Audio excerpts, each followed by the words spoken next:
They said it was impossible. But President Trump just pulled off one of the biggest deals in history, and the experts are absolutely dumbfounded. But before we get into that, please like, comment, and share Explain America. We really appreciate your support for common sense journalism. This is real. President Donald Trump has officially signed a trade agreement with Japan worth over $500 billion, a deal that some economists are calling the largest of its kind in global history. The numbers are staggering. $550 billion invested into the United States, 90% of the profits to America. This is the largest trade deal in history. Japan, Trump said. And here's the kicker. Just months ago, the media, the experts, and even some Republicans said this would never happen. They mocked Trump's tariffs. They warned of a trade war. They predicted total economic collapse. Dogs and cats sleeping together. Mass hysteria. They were wrong again. Let's look at the deal. Japan avoids a 24% U.S. tariff that was set to begin on August 1st. Instead, it faces a reduced 15% rate under the new deal. In return, Japan opens its market to U.S. agriculture and manufacturing, including cars, rice, and advanced industrial tech. $550 billion in Japanese investment will pour into our infrastructure, energy, and tech industries. And Trump says that we will retain 90% of all the profits.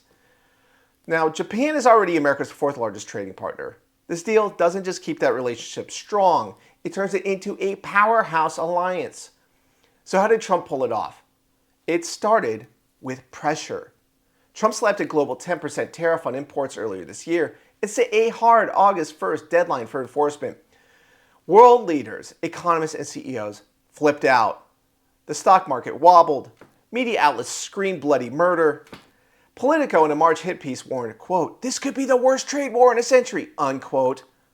Talk about egg on your face. Canadian Prime Minister Justin Trudeau accused the U.S. of economic aggression before he left office. Target CEO said grocery prices would spike. Auto lobbyists predicted 25% increases in car prices. Fast forward to now. Trump's tariffs have reportedly brought in over $100 billion in revenue so far. The economy is still strong. Inflation is going down on most things. And we avoided a trade war. And the result is just the largest trade deal in history. That's all.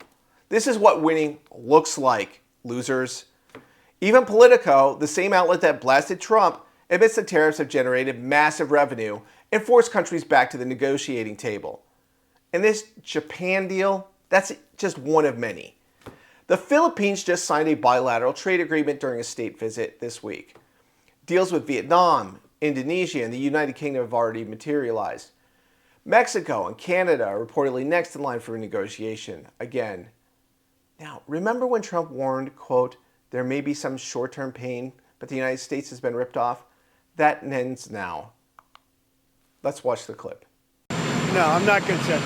We may have short-term a little pain, and people understand that. But long-term, the United States has been ripped off by virtually every country in the world. We have deficits with almost every country. Not every country, but almost. And we're going to change it. It's been unfair. That's why we owe $36 trillion. We have deficits with everybody. We help everybody. We've been helping everybody for years. And to be honest, I don't think they appreciate it. So we're going to change that. We're going to change it fast. We're going to make America great again. We have to focus on our country. We have tremendous potential if properly used, and we have to focus on our country.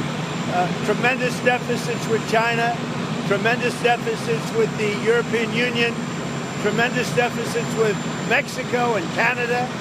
And why? What's the purpose of that? Why would we have deficits? And you look at, if you look at pharmaceuticals and drugs, if you look at various products, it's much cheaper in other countries. We're not going to allow that much longer. We're not going to take it. He meant it, and he delivered. Of course, the so-called experts are scrambling to rewrite their talking points. But regular Americans know the truth. Trump got tough. He didn't back down, and now Americans are reaping the rewards.